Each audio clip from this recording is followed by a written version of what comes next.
All right, all right, all right. Hello, hello, hello, everyone, and welcome back to On the Count Podcast. I am your host, Pedro Lugo, and I have our co-host and producer, Keone Stephen, with us as well. And I have a very special guest, Sinh Nguyen, out of California. So we're going to have a bit of a conversation here because I really want to dig into some stuff with this young man and want to see some of his past, but I also want to see what he's doing now and what kind of influence he's having on some young people that he gets the opportunity to talk to out in California. So let's get rolling. Let's get started. Hello, Sin. How are you? Fine, fine. How? Thank you for having me on the show. Thank you so much, guys. Oh, now this is awesome. One thing, really, really quick. How, Keone, how did we? Where you meet Sin? I really want to know that little bit of story. Wait, do you mean where do I meet the sin that I do or the sin No, that we're the interviewing? Sin that we have here, Okay, not all right, because we're not not your going to get Sin. into that on YouTube. I will get banned Yeah. if I talk to you about my sin. Um, no, I'm still in California. I've been here for about, I want to say 4 weeks.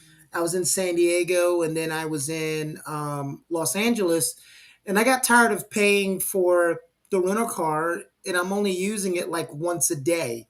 So I said, I'll just Uber. And I went to a premiere of Priscilla, but I forget her first name. Darn it! It's Francis Coppola's daughter. She uh, directed and produced the movie Priscilla, Elvis Presley's wife, from her book The King and Me. And then we decided to take an Uber uh, home, and Sin was the person that picked me up. He was sitting in front of us the whole time, but the app said he was a mile away, and he started honking his horn at me. He's like, "I'm right here." Um, so we got in there, and it started with the tattoo conversation because you can see he has tattoos. And how many tattoos do you have, Sin? About over 100. He's Over got a over a hundred. hundred Wow. tattoos. So me Yeah. having my one, I saw myself as kindred spirits. Right? And so it started talking about the tattoos, and then we started talk. We got onto the subject of prison. He mentioned being there, and then that turned into a whole conversation. And the conversation was so pleasant. Then I talked about the show, and then we invited him to be on, and now here he is. Nice, awesome. Yeah, Uber is one of those things that sometimes you talk unexpectedly to people that just wow, Yes. you be really because you meet a lot of people in Uber. There's just amazing people that we have from all kinds of age. And I've driven Uber before as well, so I know how it is, and I get to meet some great people on those rides. So Sin, really, I want to start. Let's start from the beginning. Where you from? Where you grew up? Tell us a little bit about that. Um, I'm from California, LA. I was made in America. So my background is Vietnamese. My parents from Vietnam. Um, right now, I'm in California, LA. So you grew up in L.A. Tell me about growing up out there. So growing up in LA, I went starting at a young age, Hispanic. So I went to all school Hispanic. I was the only Asian in there. So I looked different. So, everything I did, the kids don't like me. And then I would have to fight every day. So I was so used to fighting. So no matter what happened, I have to fight. So by growing up, I'm really angry.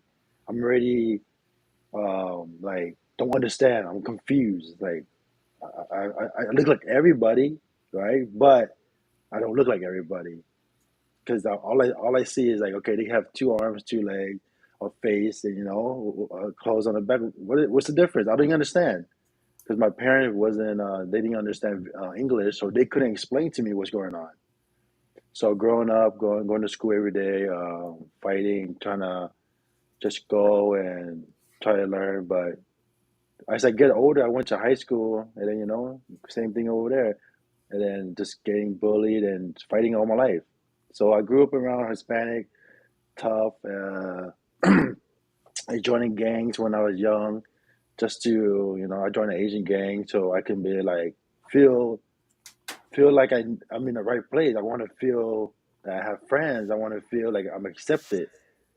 At the age of 14, I did drugs because my friends were doing drugs, and I didn't want to be the one with like, hey, you're weak, or you're not cool. Get out of here. I didn't want that.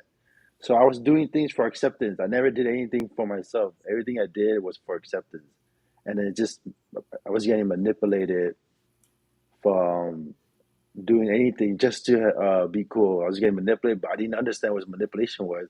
All I know is do this, and you'll And be you go okay. out and do it. And you go do it. And back in the '90s, that's what's like the gang era. you you just gotta do what's in the era. Like nowadays, the kids is all about phones and dancing. I don't know what is going on, right? It's just the era. So then, like back then, it was just tough. So that was all about gangs and drugs. And I went to juvenile hall. I went to state prison. I went to federal prison. But then, like, I realized that when I went to federal prison this time for 10 years, almost 10 years, I sat back and I think about my life. How did I get here? Okay. So I tapped in. I tapped in myself. Like, All right. Before we get that far, I don't want to get that far yeah, yet because I want to talk about federal prison. I want to talk about a little bit of everything. So, at age 14, you started joining a gang because you wanted some acceptance. When yes. was the first time you ended up in juvie? 16 years old.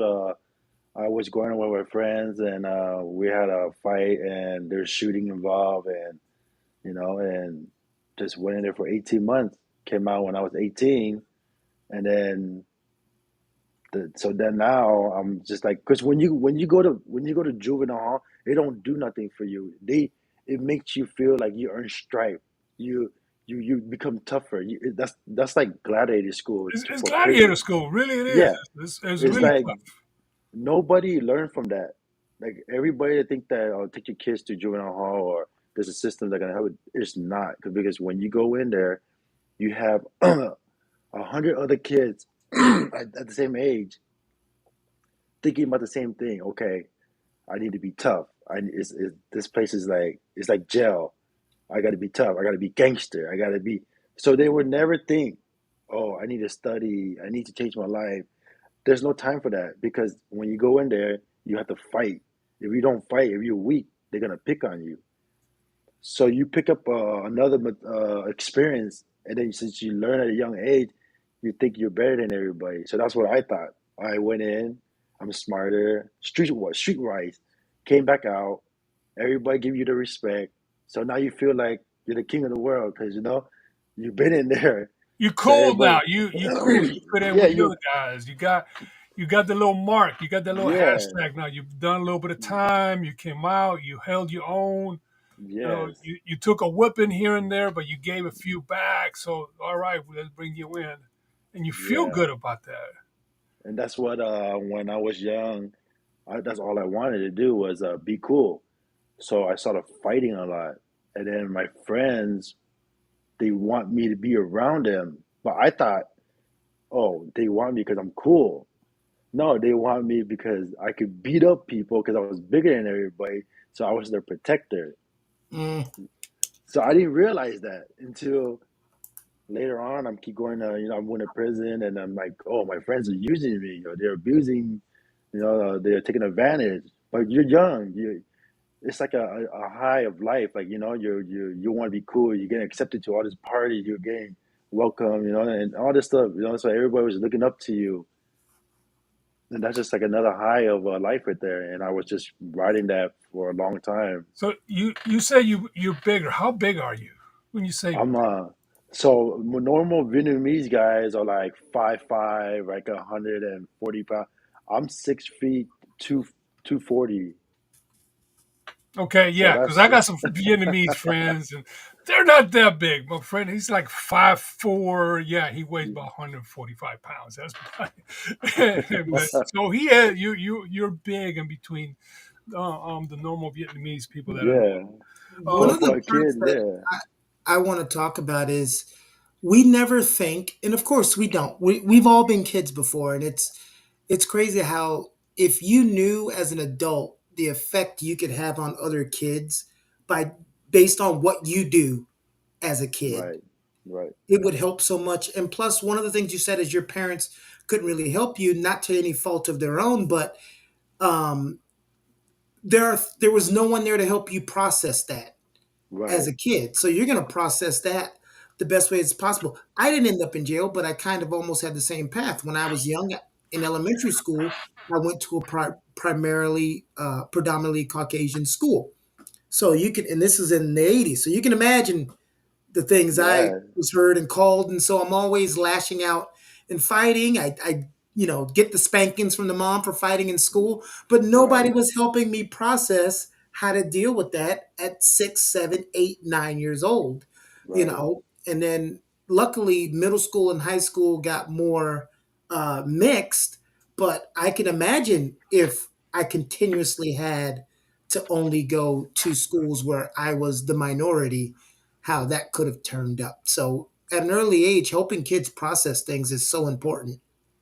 yeah, I think that the Keone, the other thing that sometimes we don't have is somebody that just guide us or just put us in the right direction. Because I hung out with some guys that were like, got something in my eye. And I knew some guys that weren't doing the right thing. If I look at it back now, I knew they weren't doing right. But one guy pulled me back and said, I don't want you here.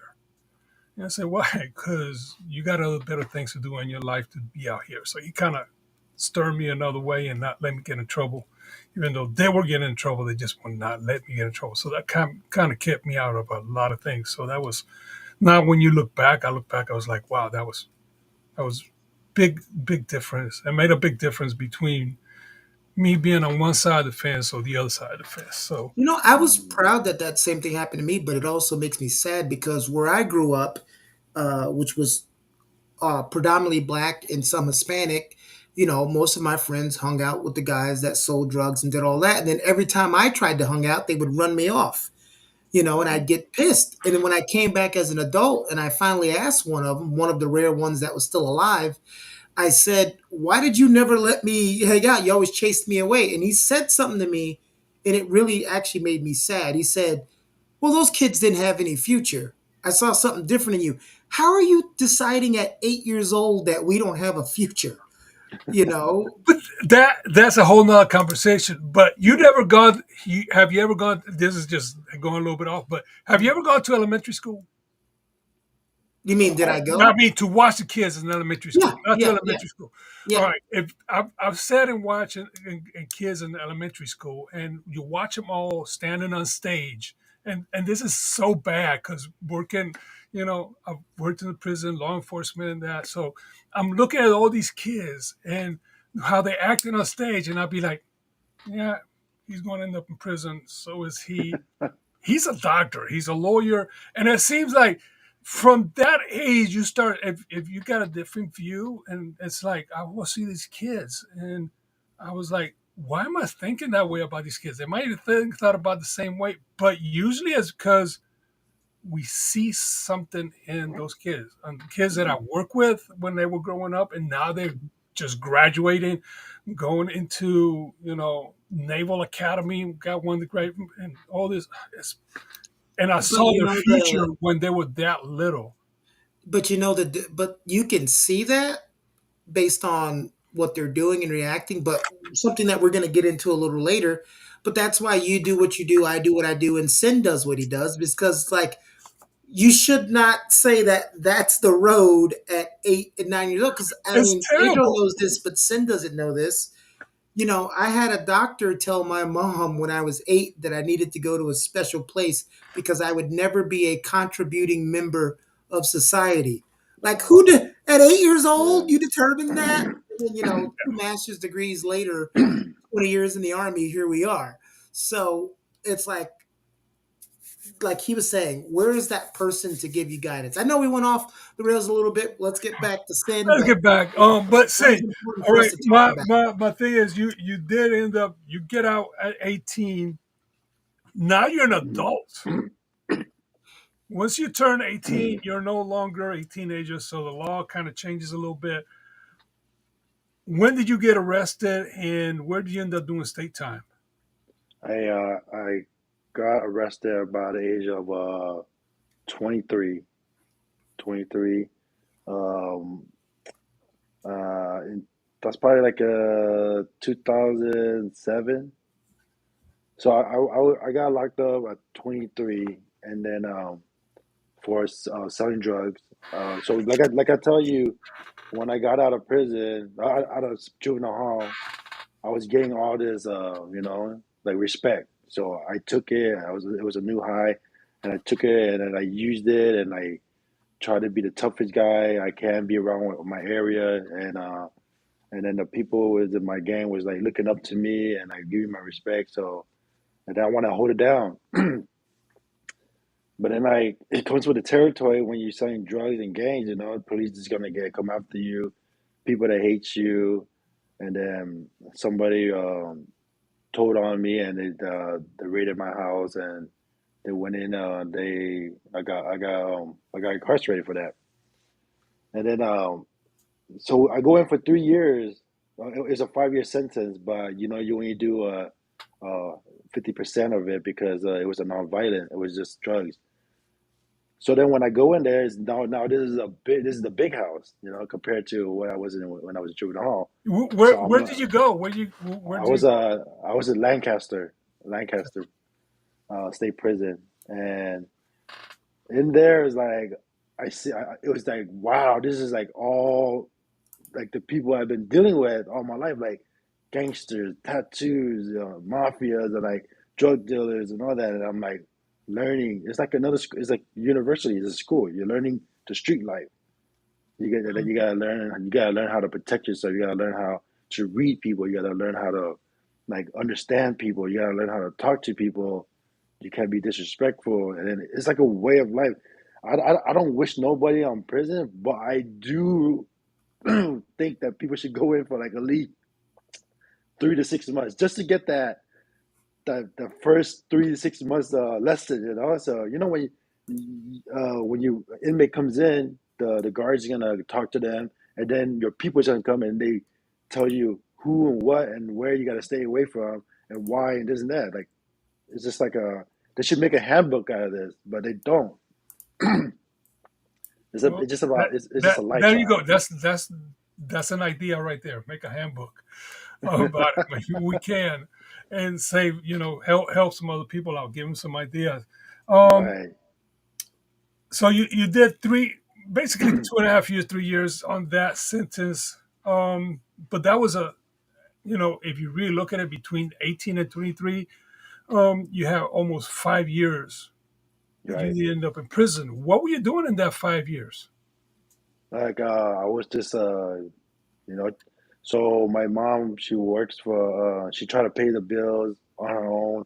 I'm like the oldest boy in the house. There's five of us, so we had to survive if we want something else. So I just live on the streets, and not live on the street, but like selling drugs and but like try to provide for my brother and sister. I help them, protect them. They were all they went to high school, and I make sure they went to high school, but they always have problems, and I would have come down there and protect them. Basically, I was trying to give so there's a bunch of little kids under me. I was just trying to protect them and give them equal fight. Basically, like the Equalizer, the Equalizer movie. Like I'm like Denzel Washington, but like trying to like even out the fight. Okay, you have a problem over here. Okay, let me come down with my guys, and we're even a fight out. Make sure you have a fair Trying to make fight. a level playing field. Come on, guys. Right. There's a lot of kids getting bullied. There's a lot of kids, and when they join the gang with us, they're lost. But then I was one of the few that look at in a way where protect yourself first at all time. You want to make money, find out a way you want to make money. If you cannot make money, then we'll sell drugs until we find something better. that was my mentality. Okay, let's find out. Let's make money. Let's selling drugs until we find a way to not sell drugs no more. So everybody has a situation.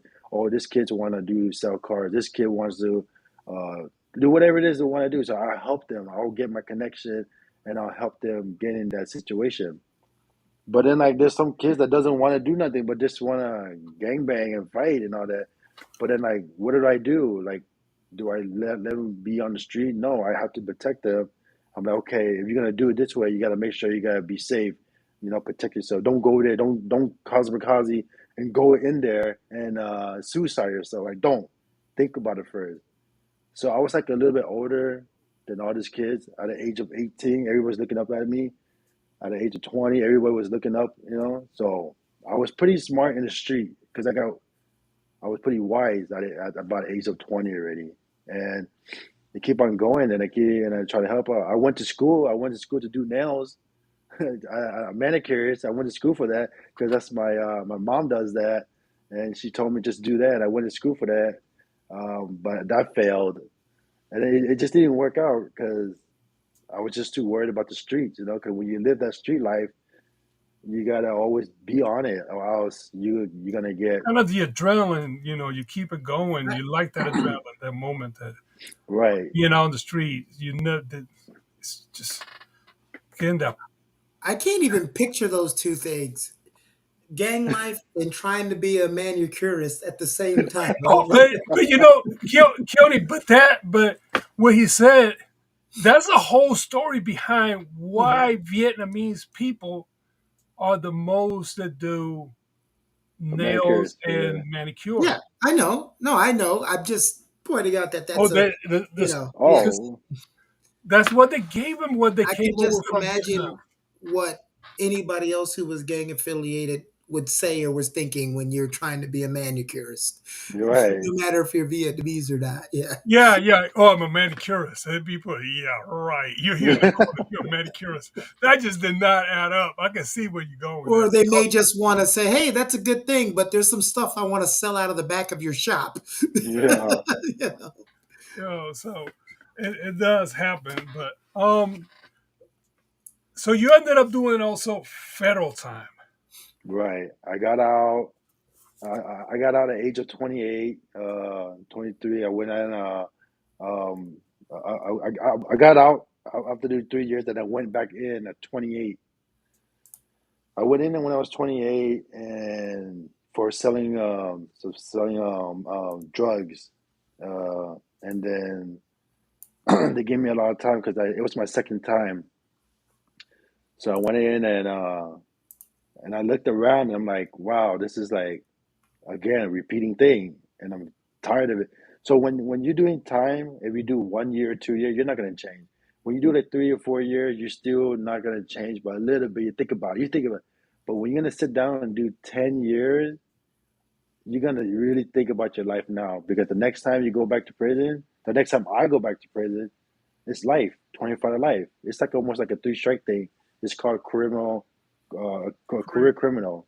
career criminal. You already have that in your jacket, and that's going to up your points, and the Yeah, sentence will be bigger once you get from the judge and all that. Um, right. so here you are, 28 years old. You get a 10-year sentence. Um, you remember that day being in court when they sentenced you? So yes, so they gave me 14 years, right? The 14 years, but I ended only doing 10 years. Um, 14 years for Conspiracy. for for conspiracy methamphetamine of 1 kilo, right? So you think about it like, wow, that's not even a lot, but you get all that time, and I'm just looking at the judge at the age of 28, like I was looking and I'm like, I was kind of like sad, like why am I here again, and why am I getting all this time? But then at the end of the time, the end of the day, I look at it like, okay, this is the card that I dealt with.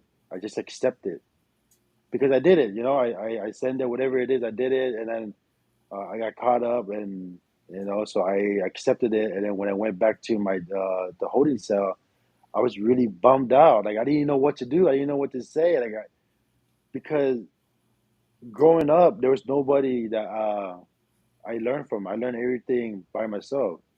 So basically, what I've been doing, everything was a lesson. I have to do it. It's basically like this. Like if I gotta tie my shoe, I probably tied it 5 times before I got it right. That's my life. Like everything I did, I learned it 3, 4 times before I got it right. So I have to go to three different occasions, or like three different ways of not doing it right, and that sucks. And then that's the reason why I want to help out teens, because I don't want them to go to prison to learn a life lesson. So Yeah, that's why I'm trying to like help them. And like every time I get in they come in an Uber, and I'll tell them like, what are you doing? Like, what's your goal? Like I get on them, but then I tell them what they want to hear, and I was really honest with them and everything. And then they even thank me. They even like ask me for my phone number if they can call me. So that's what it is. I sat in prison for 10 years, and I learned. I got my GED in there. I learned some skills. I did my drug program. I learned communication skill. I learned how to talk to people. I learned how to read people. I learned how to understand people. But before that, I was very dark. I was very close minded. I didn't care what people say. It was my way, the highway. I I didn't care. But now I understand about life, and I want to help out. Was there anybody in your time? Because I always ask this of guests. Was there anybody? You can give me both, or if it was just one, an inmate or a correction officer that made an impact on you positively in your experience that you're always remembering and grateful for. There was a lot of people, because like I say, I went in there and I picked everybody's brain. Okay, I picked the fat, skinny, ugly, handsome, rich, poor. I picked everybody's brain. Correctional officer. I picked everybody's brain because I want to know the next time I talk to this person, I understand what they're going through. So there's a lot of stories I understand. I heard, and then I even give out my stories to them, and then I even ask questions. There's one guy. He was older than me, and he asked me, what are you gonna do when you get out of prison? I go, well, I don't know. I don't know what I'm gonna do. I just know how to sell drugs. And he goes, you're wrong. You just selling the wrong product. You're a good salesman. You just selling the wrong product. And ever since that day, I will never use that excuse ever again.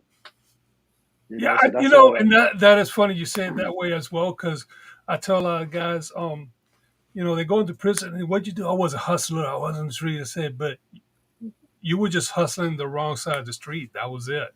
Right, If you use all that and went on the other side of the street, God knows what you'd be doing. Because in prison, one thing that I saw in prison was I call it wasted talent. right. I There mean, is because a you got some lot. guys that are just so talented in prison, whether it was just um, painting, drawing. They did some incredible Right, artwork. Sometimes in the prison, some guys would do some incredible carpentry work, sports. I saw some guys playing basketball that was like, wow, this guy could have been playing NFL or NBA, or some guys that I saw that, man, this guy was big enough. He should have been playing the NFL or something like that. But it was wasted talent. Musicians, we got some guys in prison, great musicians, and they were just really, really, really good, but they're in prison. right. Wasted talent. It, So I'm glad you got the opportunity to have that. Somebody just say, no, you're just using your talents the wrong way. Um, Anybody else that comes to mind? Who influenced you? What influenced you once you? So you know you end up there. How long did it take you to change? Because change don't come about that quick. No, when I first went in, because when you first come in, you got to really figure out like where you're at, who you're dealing with, where is what. Mhm. Like when you come in, you're And gonna you get you you ended up first in Victorville. You told me. right. And And Victorville Victorville is is not the nicest. Is not no, okay. And I know this because we have to go out there for different things, but it's not one of the best. right. And it's a new prison. It's not very old, but Yeah, who is running it? yeah. It's just been problems all along.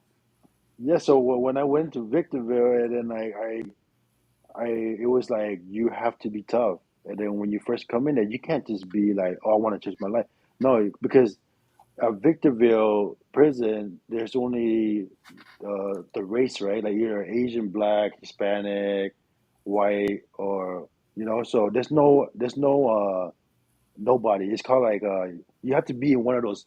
It's called a car. A car is like a car is like a vehicle, and whoever's the driver holds the key to that car, which is the reputation for that car. So if the car have a problem, the person that holds the key to that car goes and talk to the other person that holds the keys to the other car and talk and figure things out. So so the person who comes up to me will introduce themselves, and they will tell me, okay, this is where, who, and what, and you cannot go over there because that's the black area. You can't go. So then I'm going in there and I'm learning, and then everything. And then when I first walked in there, the Asian Islander car already have problems with the Hispanic car. So I cannot just go, okay, okay, guys, you guys gonna do that? I'm gonna go over here and read a book. No, you're gonna have to at first when you first come in, you have to be the first When one you go into signing up. child hall, you better sit in the right place. Right, you sit in the right place, and you have to sit among each other, and then like you can't be comfortable because you don't know nothing. It's like a tiger when they go to the stream and they licking drinking the water, but their eyes are always watching. That's how it is in prison. Whatever you do, you always have your eyes watching for your comrade, and then you gotta watch out for the people that's gonna probably a potential enemy to you. So you can never be comfortable. The only time you be comfortable is you're in your own cell when it's like locked down. You can read a book comfortably. You can use the bathroom comfortably when you're locked down, the door's locked. But once the door's open, you hear the doors open, boom, boom, you jump up, you put in your shoes, and you have to get ready. That's the life especially in Right. Victorville. Yeah, So Victorville is it's a special place. It's Dad, you Louis. learn, you You learn learn. very quick. But not. How long did you stay at Victorville? I stayed there for 3.5 years. Okay, and when did you start making that switch? That's what I want to know. The Okay, so when I went in, I was 28. I was still young. I had a lot of bunch of older Asian guys. So when I came in, I was like pretty like the bigger kid, like, bigger in the group, and understand English. And there's a lot of Asian guys that doesn't speak English, so they don't understand what's going on, but they only know what's among each other.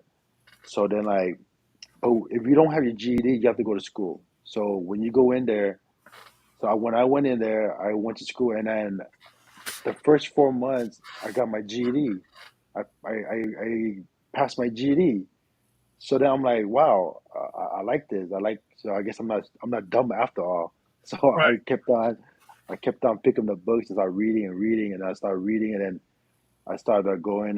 But I still had to tend to like after I go to class in the morning, I will go to the yard and hang out with the and be a soldier on the yard. So I was half doing everything. I was half trying to fix my life, half being a soldier.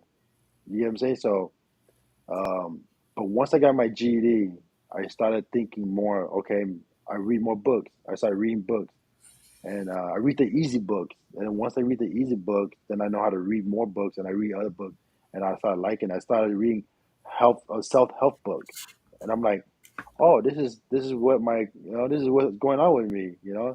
I started taking drug classes. There's a lot of classes in there, but you have to want it.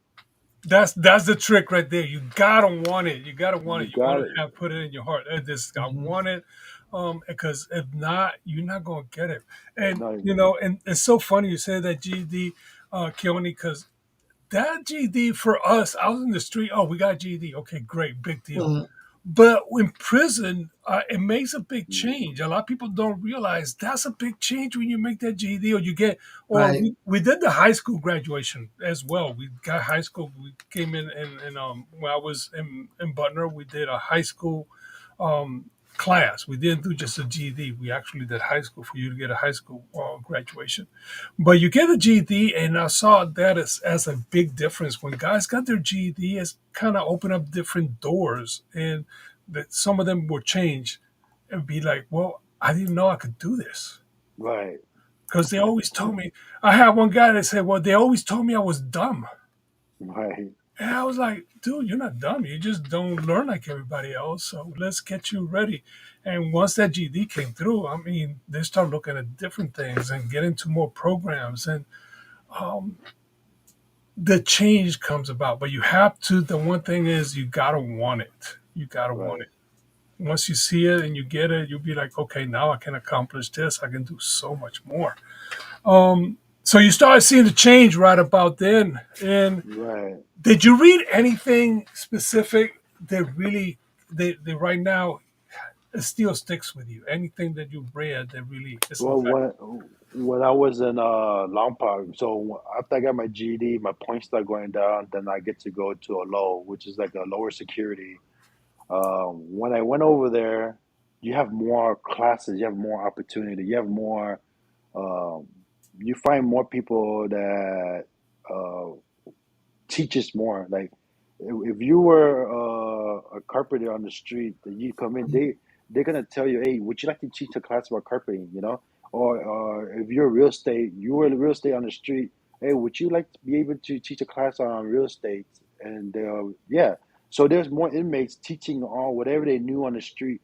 They give the opportunity for all the guys that want to learn, and then they'll get like a little certificate, and you'll show you like, oh, you, and then there'll be tests and everything, so it's like making you like learn the basic to prepare you for when you really want to get out. Then you already understand the vocabulary of that trade that you're trying to go for.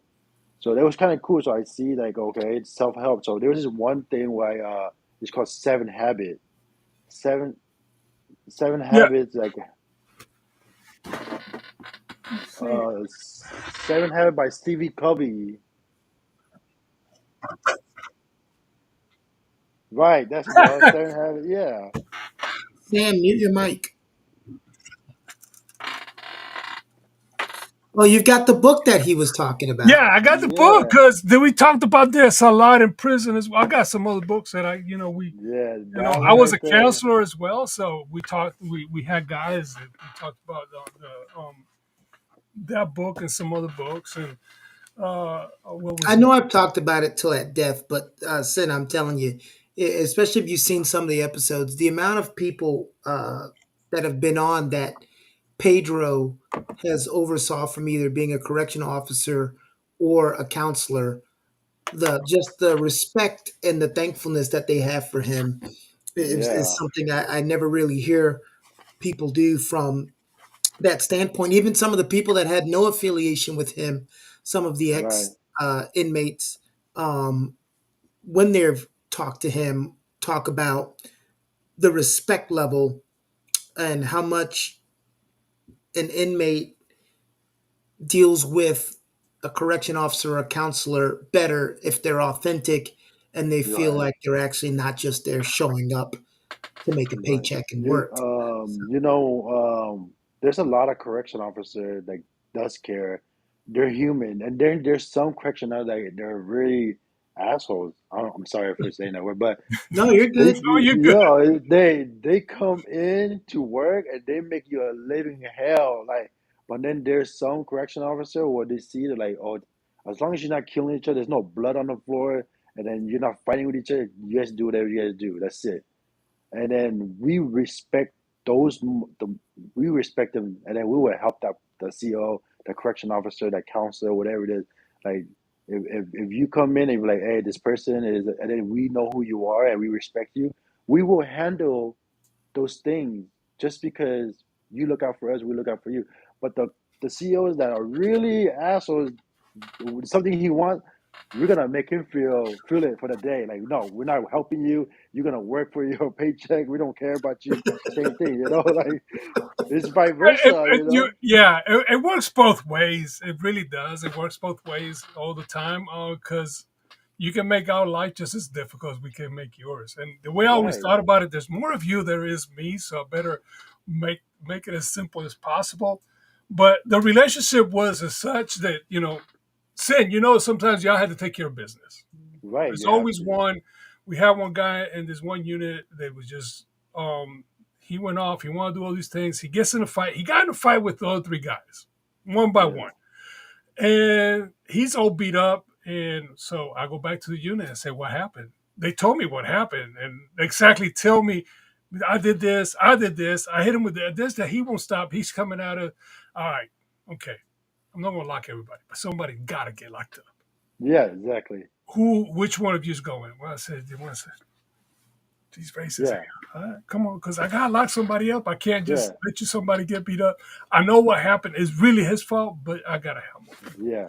So he's saving the other three guys, or the other two Yeah, he's guys. saving the other three guys, Yeah, and really, it was the other guy's fault. He really was right. just trying to run. But I don't know Pedro until today. But then so far for the last 40 minutes, I respect him whatever he's been saying. He even showed me that book. And that's like an extra respect right there because like he understands about this prison and he's just not just talking, but he understands.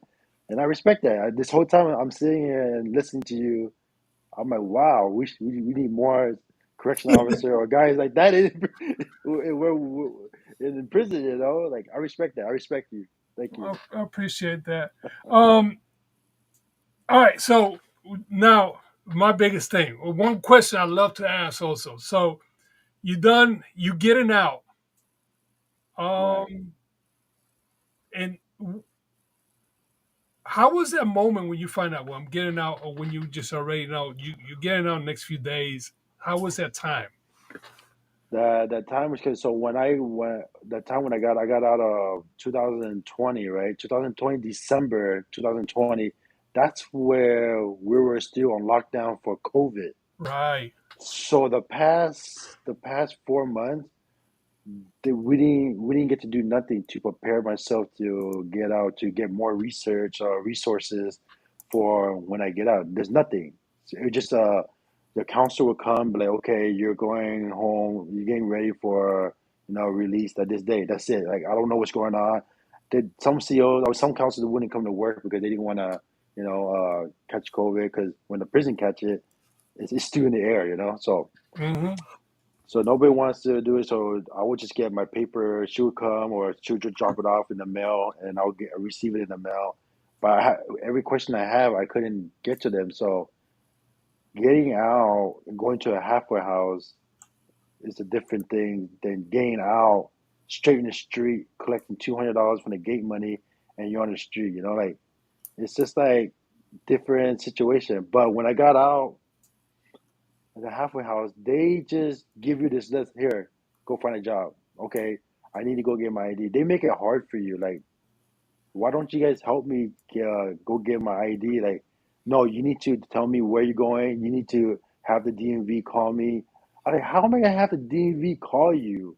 They don't do that. Like, No, they don't. They don't they, call back. They're not gonna say that. they You just gotta yeah, tell it back. I was a DMV. This is my. This is a little paper. yeah. So then like I'm like I don't know how and then I first came out and I like the technology, the phone and I don't know how to get to where I'm going to, and then I had to take the bus because you can't have a car because you just already get out. Like they make it hard for you. So then I was just like, okay, I understand. I just treat it like it's prison.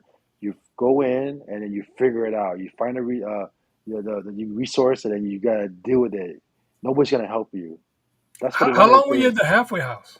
I was in the halfway house for like 4 months. 4 months, and then I went on an ankle monitor, home confinement at my sister's house for like another 6 months. Um, so, but then I got I was on the phone with the DMV and I got an appointment and I'm like and I show her the confirmation of the DMV that I'm going to go get my ID, and then she saw it and then she let me go. So she gave me a pass. So that person has the like like is it she's playing God like you get to go because I saw this. Oh, you can't go because it's not enough. Even though it's enough for her, but it's just like no, it's not enough. Like so I'm like, oh my god, it's so stressful. All I need is this ID, then I can at least go get a job. I can Mm-hmm. start my life all over again. So I'm just saying, like, I'm just thinking about it, like, they need to be more. They got to be more like they got to be more helpful, like yourself. You said like if you understand it about how to treat people like human, treat people like how you want to be treated, and then Yeah. so then I got my license, and then I got my ID, and I got a job and everything, and then so when my mindset was nobody's gonna help me. That's my everyday life now. Nobody's gonna help me. I have to do it. I am my own backup. I have to do it the best way I can. If I did it wrong yesterday, then I'm gonna change the formula and I'm gonna do it a different way tomorrow. Nothing's gonna hold you back. There's no excuse. That's what my I wrote mindset is. that down because I had written down mindset because I was going to ask you what was your mindset, but you answered me that before I got to it. You said that. But but my mindset is like when I went in prison, I understand. I started learning about. I'm not a very religious guy, but I do believe in God. But then I believe in a mindset is an everyday life. You use it every day. You have to be strong minded to see the negativity. There's gonna be people who say things to you, will will ruin your whole day, even tomorrow. But that person is probably sleeping somewhere or pooping somewhere comfortable. They don't even think about what they just told you. But you over here carrying it on for a whole day. You're just suffering yourself. You're being suffered by hurting yourself by thinking about something that doesn't really matters anymore. So what I go through every day, if they say no, fine, no, I go another different route. If somebody say you're ugly, okay, that's to you. But I have a wife and I have a girlfriend that thinks I'm hot, so I don't really care, you know. So you really gotta think like that. Wait, wait. Oh, okay. I get what you said. I had to play that back in my head because it sounded like you said I have a wife and a girlfriend. I was like, No, oh well, I have a no. well that'll make I'm your day saying better. I don't. I'm just saying like if you're in a situation like I have a girlfriend or a wife, whatever that thinks, yeah, yeah. I got you. I got a question for you, Sin. yes, Now you got out in 2020. The day right. you got out, what was your first meal? Oh wait, My wait. You got out 2020. So you got out during COVID. It was a great yeah. time to get out, right? Yeah, yeah. Oh, I got released Florence, Colorado, and so I had to fly in to LAX, and I got picked up by my brother and my mom. But I have an hour and a half to get to my halfway house. So they only give me an hour and a half to get to my halfway. So what do I do? What do I eat? But my family already they were already waiting down the street. So they have this Thai restaurant down the street from my halfway house. So they had a whole table ready for me. I went in there. I ate what I could eat. But the main thing I wanted to do was sit down with my family and hug them. And not like, that in the visiting room where you have to keep your hands to yourself. You cannot hold nobody. You cannot, stay away. Like you got to stay away from each other. So I went and ate Thai food because my family wanted Thai food. Yeah, no, did no, you that's fine. That was yeah. Right, were yeah, you but it were was really you good. were you able in that moment, like without you saying, they could feel like, hey guys, this is the last time that we're gonna have to deal with this. Like I'm done with the whole going to prison life. So the whole time I was in a prison, I show that I understand the way I communicate with my family, the way I use vocabulary, the way I think different. They could see the difference. So yeah, when you're in there for 10 years, you see from the beginning to the end, you can see the difference you cared more, you asked more questions, you worried about more, you you're asking about, okay, you think we could do this way, you could do that way. You understand of a person if they really care. All you gotta do is talk to that person to feel them out. You're not gonna understand a book until you read the book. So one of my family, like, oh yeah, he's not coming back. Because he's very like the way I think, the way I do things is very very different than I used to think. They saw the change. They could They feel saw the change. Yeah, they feel it. So they know, and then but then like but they gotta see it. So Hmm. I come out of prison, and the way I dress, I still dress the same, like, dicky pants and black t-shirt, white t-shirt, and They're like, "Why don't you wear this nice shirt?" I'm like, "That costs $700. I don't need to wear that." Like I just need a t-shirt. And I go, I make the clothes look good. I don't need name brand to make me look good. Right. But Uh, then like it just you just gotta. They see it, and then what I wanted it. So but I sort of, and the other thing that I can see by what you're telling me, you did have a good support system behind you as right, well, and that's another thing that does. Really, you gotta make that change because I've seen guys that right. have a really good support system and they still cannot make the change. They still come back to prison. They 40 or some years old, 50 years old, coming back to prison once because they just can't see it. They haven't made the change. You made the change on time. You had a great support system, so that made a big difference. Right. Uh, My family, especially my little sister, my little brother, two of my little brothers, and my mom and my older sister, they were my very big support system. And you're right. If you don't have a support system, you will easily fail because you would think, I don't got nobody I don't gotta worry about anybody. I'm just me. I could just mess up.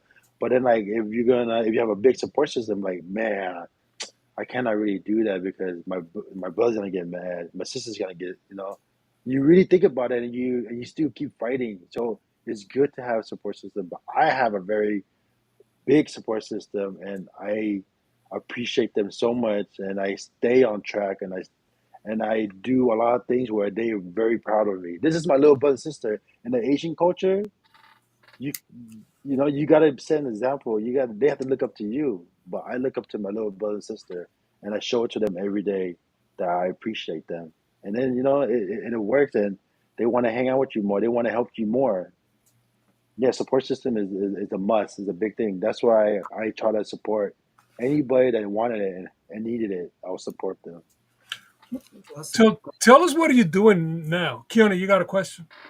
No, I was just about to ask that question. Then I was going to ask you, tell us what you're doing now. Then I was going to ask you, we would love to have you on for a part two of this. And then the third thing I was going to say is we have a guest that's coming on that's going to talk about um, the topic that we're talking about today. And you can stay on in case you've got a couple questions for him too. I'll talk more about what he's going to be talking about after we get done with you talking about what are you doing now.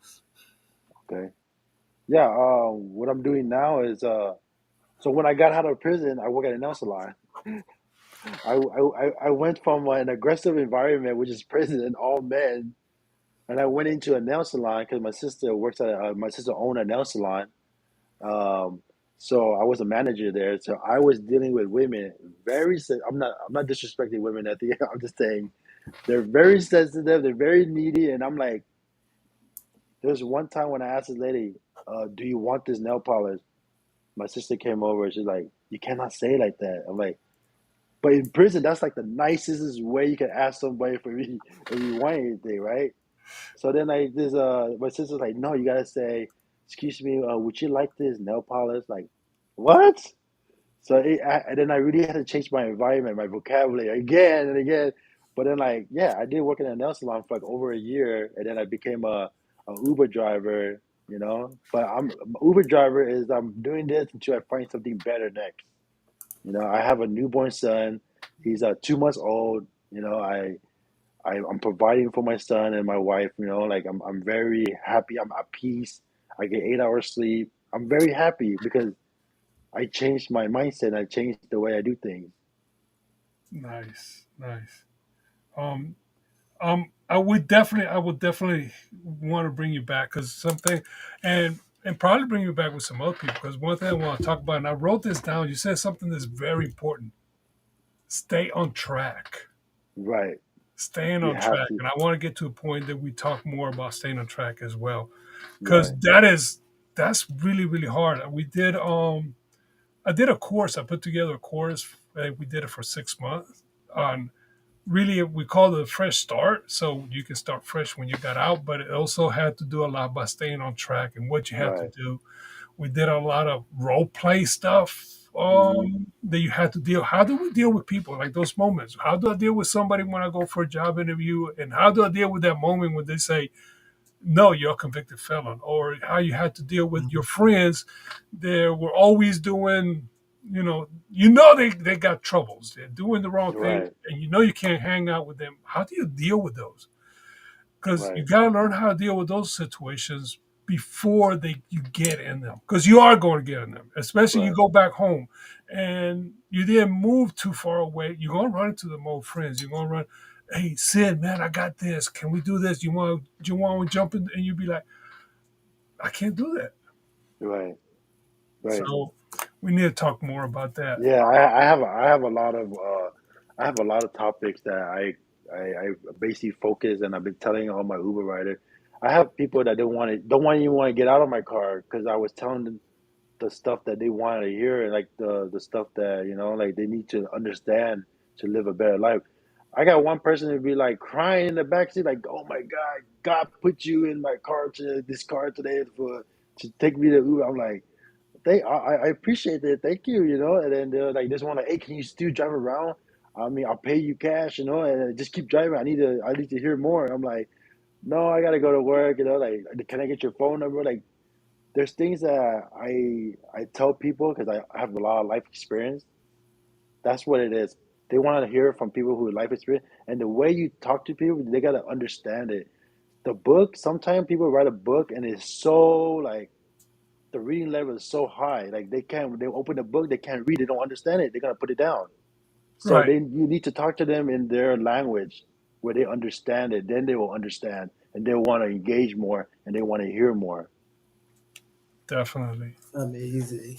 All right, Well, Keone, we have hey, another guest here with us. So, yes, because Hello. so to kind of tell everybody what Sam's been doing on all my everybody that's watched anything with Keone Productions, we have different types of shows, whether it's astrology, on marriage, some are hilarious, some are serious, some are political.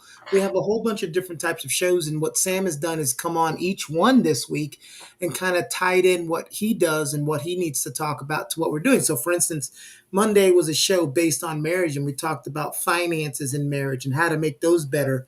And so I got Sam coming on today because one of the things that me and Pedro have talked about was on in some of our prison reform episodes is something you alluded to today, saying how sometimes it's so difficult depending on where you live to kind of get back to some type of normalcy because of the things that are put in place, like some places where you can't get an ID or a driver's license, and that's the number one thing you need to do to put in an application for a job, right?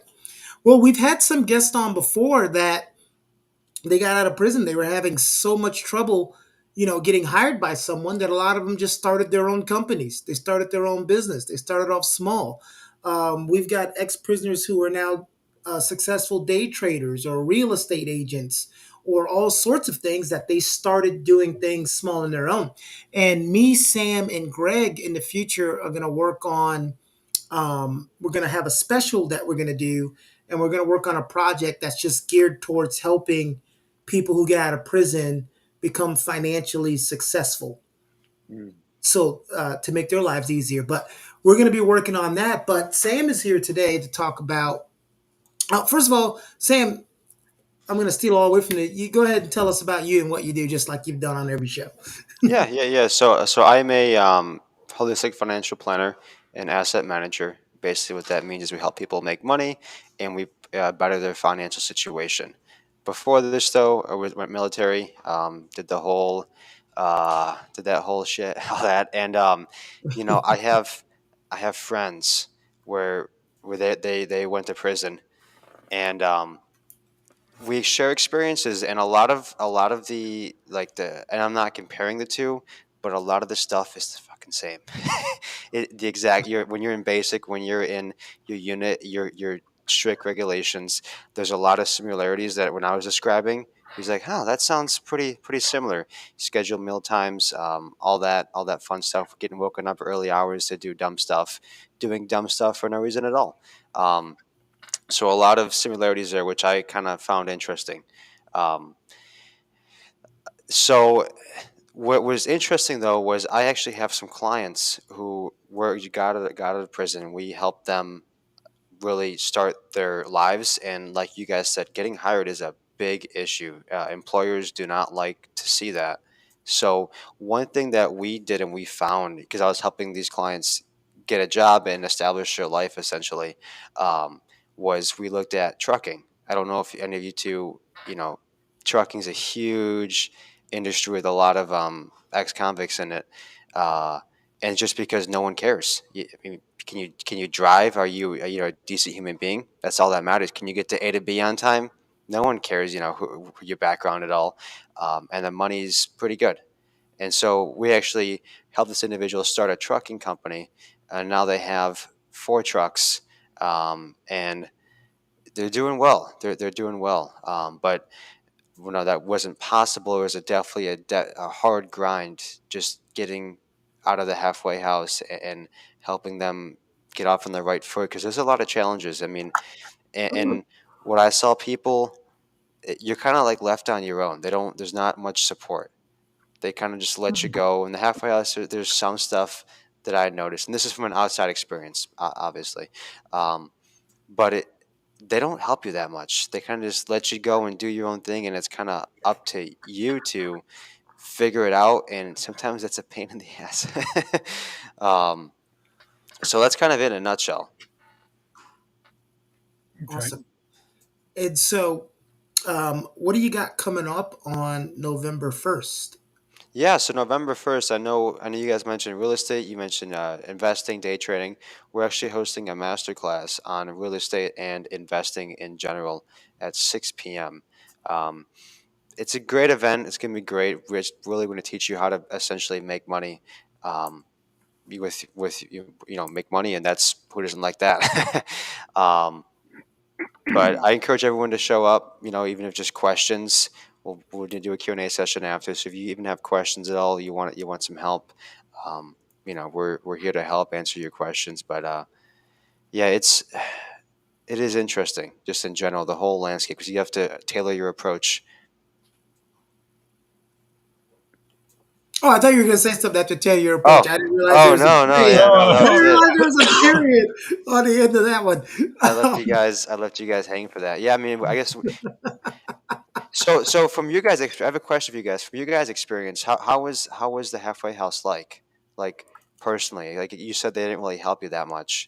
Was that the case for you from guys too? from my side, I've never worked at a halfway house. I went and visited a couple halfway houses, and Hmm. the ones that I went to, they scared the crap out of me. I would have Really? rather being in prison than being in a You're halfway house, right. because some of the rooms in the halfway house were just like in the military.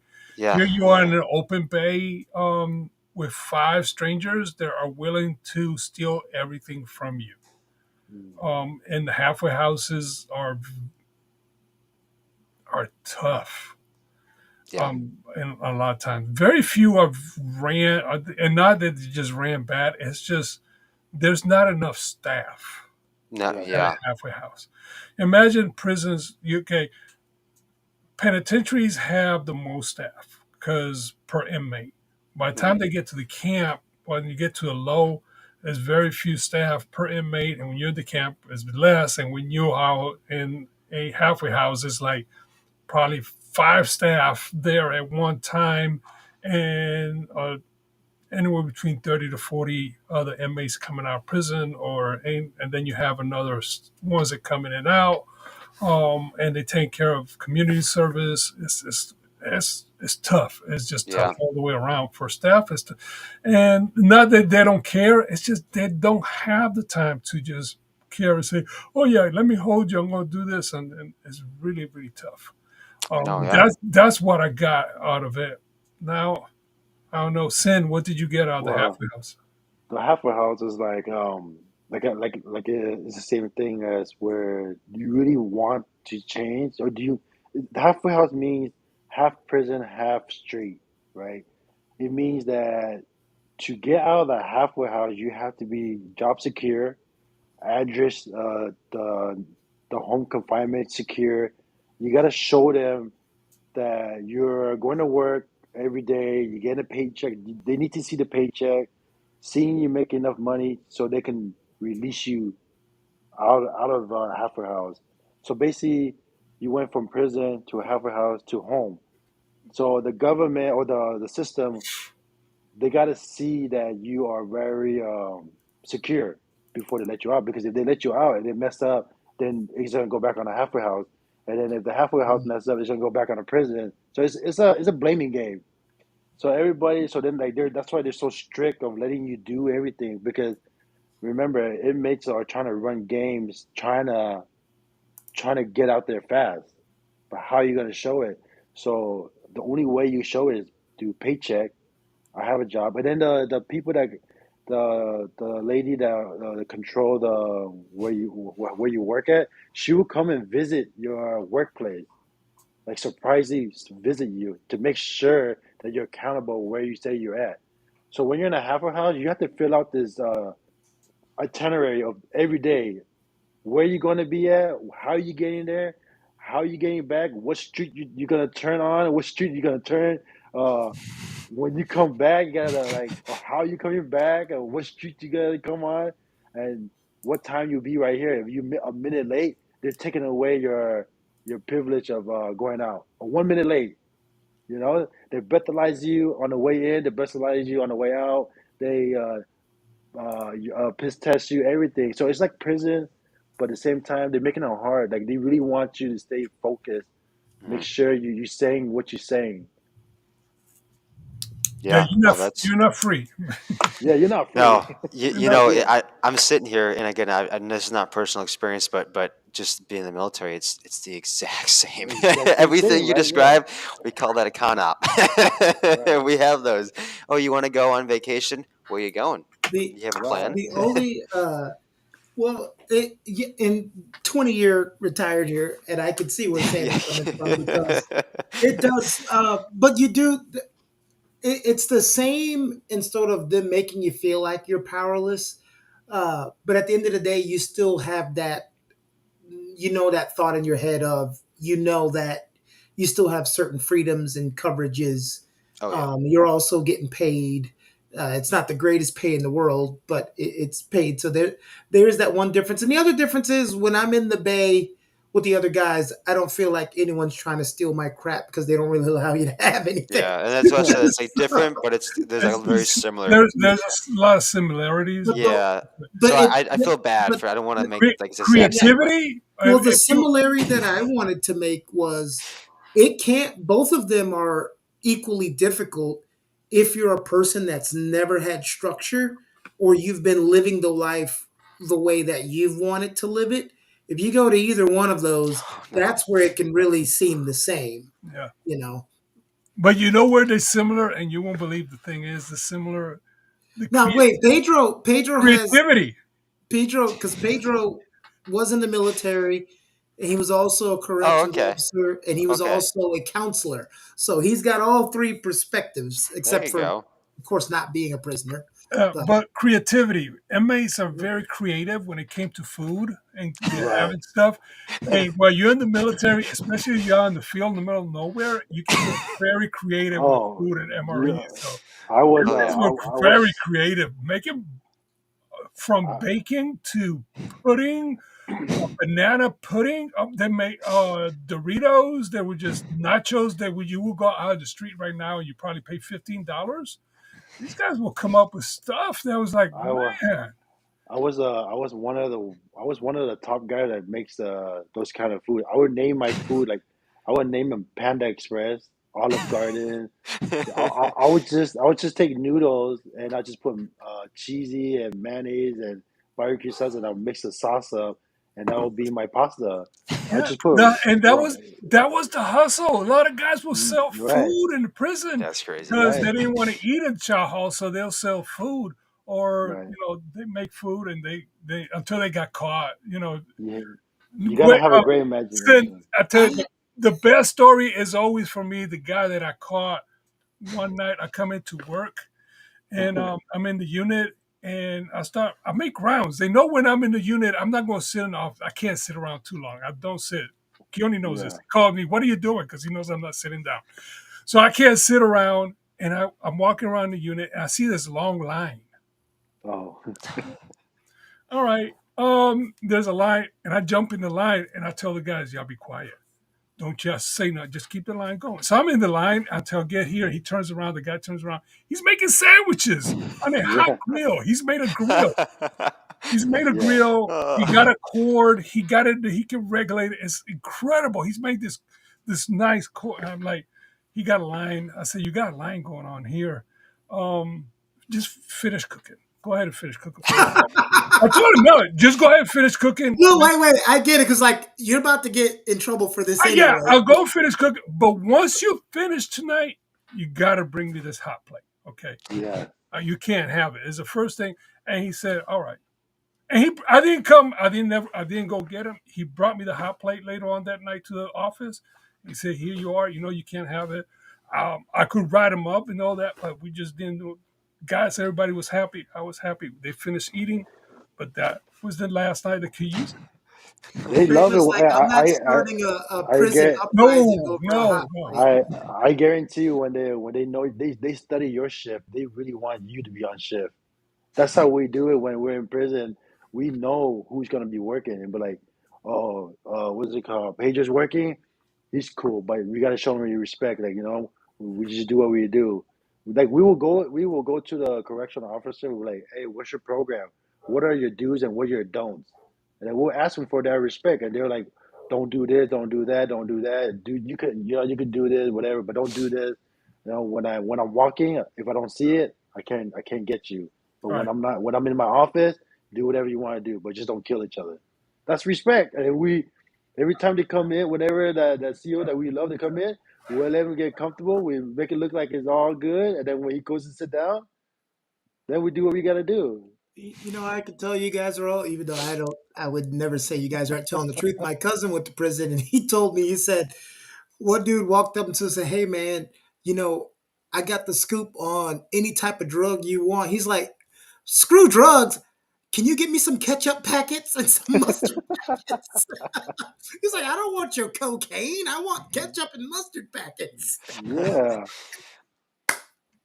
I was like, oh my God. But that's I am nice. really excited about um doing this project with Greg and Sam that we're gonna have in 2024 because I'm always a big proponent. We know some people they're going to be in prison forever. Some people you're not going to be able to change, but there is a large amount of people who get out of prison and they want to go back. I mean, not go back to the life that they have, but they want to get what's called a normal life. They want to change their trajectory, and the more obstacles that are put in front of them helps them go back to what they were doing that came easy. To them. So that's what I'm going to be really proud about um, working on and doing this because, like you said, Sin, some of the best things that you did while you were in prison. I mean, I know you wish you didn't have to go to prison to do it, but you got the GED, you were able to take some classes, and they had those opportunities for you to learn things before you got out.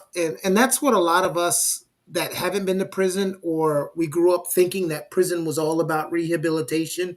And then as you become an adult, you realize that a lot of prisons aren't about rehabilitation.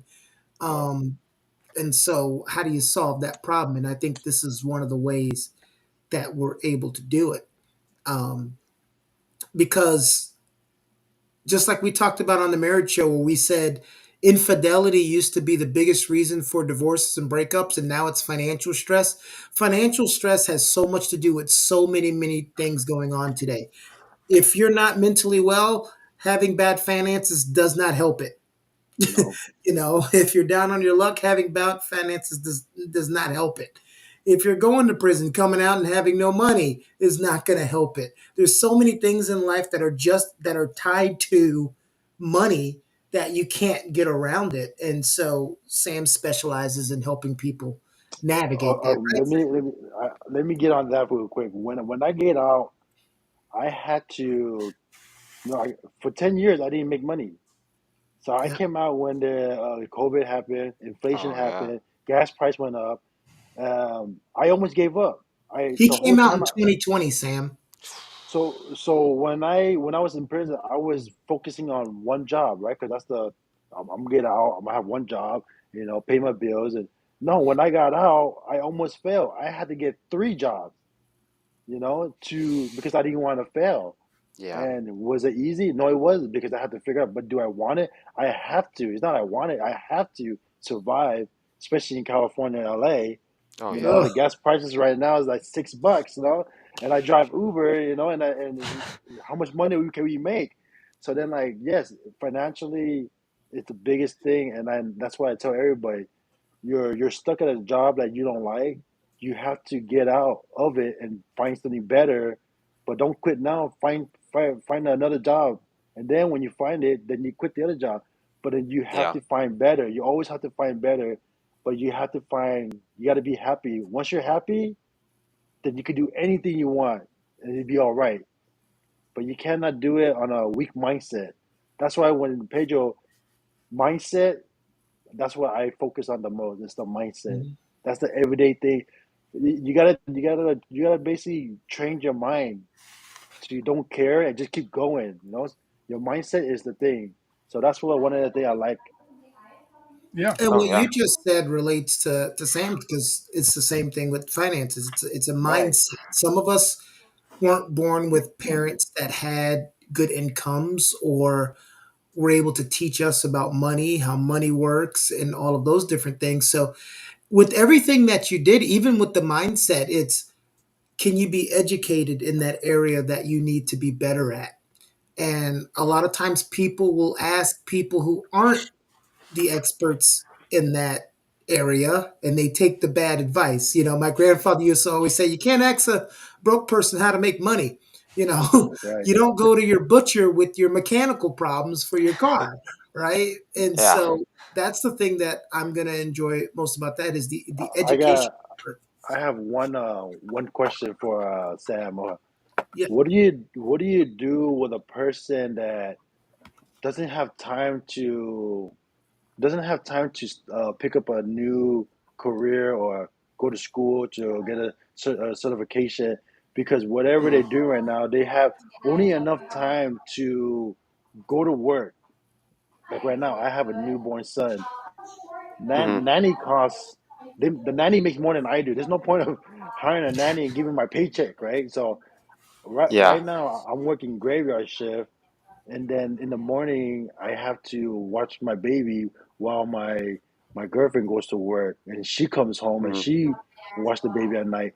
So how do I gonna find the time to study for another job or anything? Like I wanna do something better than Uber. So Hmm. how would you help somebody that doesn't have time to study but needs another job?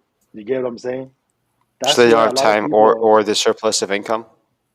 So this is my main Okay. income right now is Uber because flexibility. Mm-hmm. I can come in anytime I want. I can drive in how much time I want as long as I make Hmm. that money and I come home, right? So there's a lot of people who just doing something right now because that's what they can only do. Yeah. So that's a lot of, and I think that's a lot of American, a lot of people doing right now is they're Hmm. doing whatever they can do.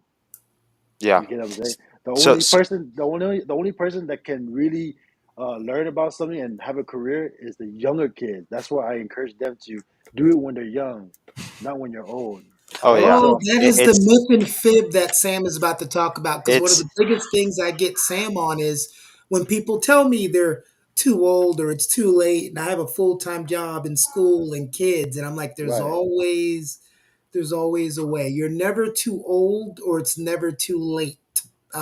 okay, Because you only get yeah. to do this once. But go ahead, Sam. Yeah, I will say the first thing we look at is look at your budget. We take a look at your foundation, financial foundation. I've been harping this a lot.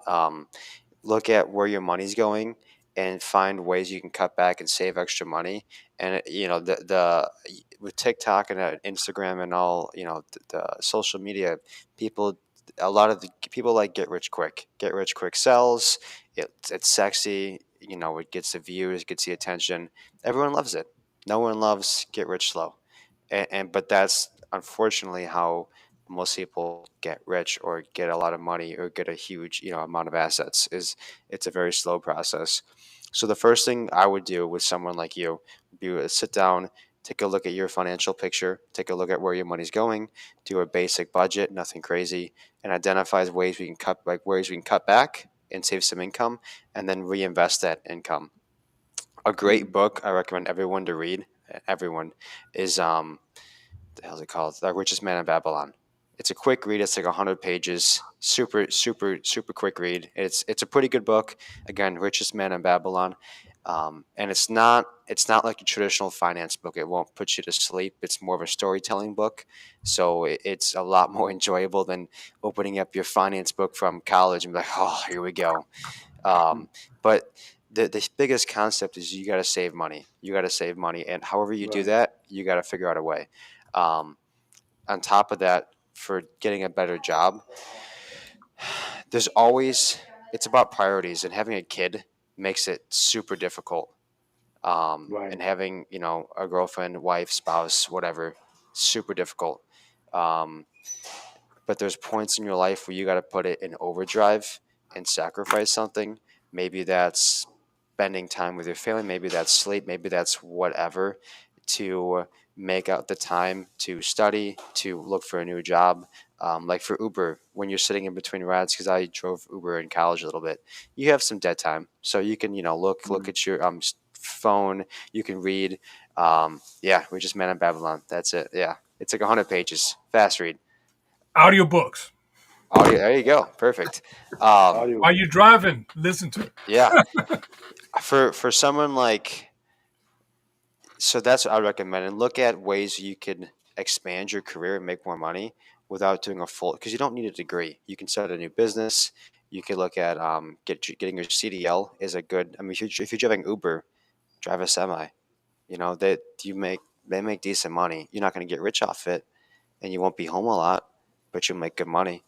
Mm. So that's my recommendation. Take a look at where you're starting from, see where you can cut back, and then look at your time as well. So just like your finances, do like an internal evaluation of your time. Where's my time going? Because we all have wasted time where we're scrolling TikTok, Instagram, whatever, or we're on, Facebook or watching Netflix. And I get that we need de-stressors, but unfortunately, based on circumstances, there's a point in life where you have to eliminate the distraction and just laser focus on one thing. I know it's easy. I'm a young guy. So, oh, you're a young guy. But that's what I would say. Take an internal look at your finances and your time and do a review. Thank you. Thank you. Yeah, because Sin, Yeah. how old are you? I'm I'm who Sam or Sin? Sin, how old are you? oh. Oh, I'm 40, going on 20. Yeah. Well, look, I just started working with Sam, what, 4 months ago, and I'm 45. And like I tell everybody, I'm starting to do these things that I should have been doing, 20 years ago. But I Right. can't sit around too much longer and say, you know what, I should have did this when I was 16, 17, 18, 19, 20. It's like I am what I am. We can't change our age. So what do I do about it now and how do I fix it? Hmm. And he's helping me fix it. So I always tell people out there, it's never too late. Right. Plus, you just got a newborn, which you said, so it's Right. definitely not too late.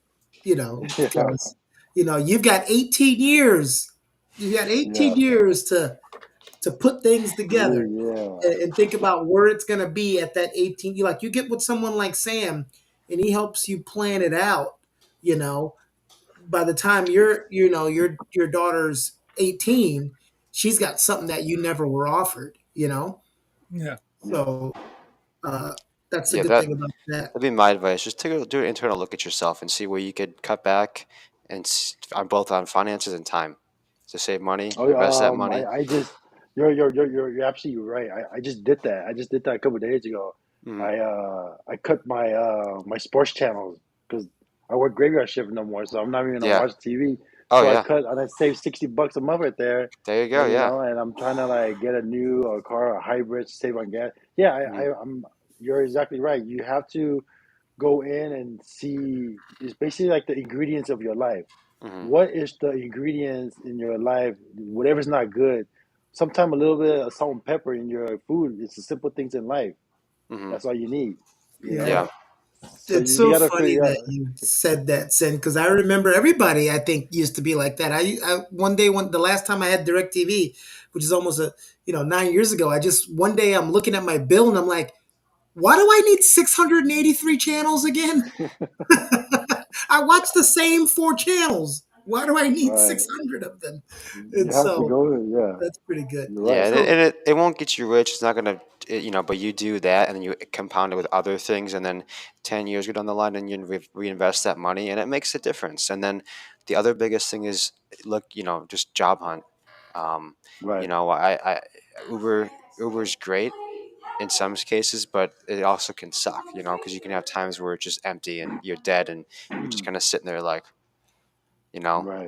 so yeah, that's what I would say is just do a Thank review and you. then go from there. Thank you. well, this has been awesome, guys. The master class that Sam will be doing, if you're interested, it is in the chat and it's also going to be in the description. Our wonderful guest Singh, we'll do a part two with him, so we'll be glad to catch up with him again and go a little deeper. I'm going to stop talking because Pedro is the person that usually takes us out. No, thank you, Keone. Sin, it's been a pleasure talking to you. Great to meet you as well, Sam. Um, I'm looking forward to having another conversation with you soon, and Yeah. get to part two and get some more stuff from you that you can be able to share with Oh us. yeah, that's right. Pedro doesn't know this part. He's involved with what we're going to be doing. I just didn't tell him yet. So Oh, okay. you're the one that's going to help us talk to the systems and helping getting this course we're about to come up in there.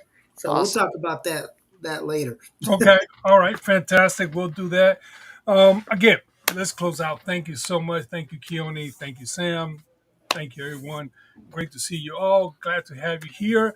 Um, we have anything that you want to share with us, please go to onthecount.podcast@gmail.com. You can send us an email on there and leave any information. And if you would like to be part of the show as well, if you have a story to share that you've been to prison or work in prison, please send us an email. Again, that's onthecount.podcast@gmail.com. It's been a pleasure, buddy. I'm just joking. I don't know why. But have a good evening, everyone. Thank you and have a great day. Be blessed. Be safe. Thank you. Take us out, Kim.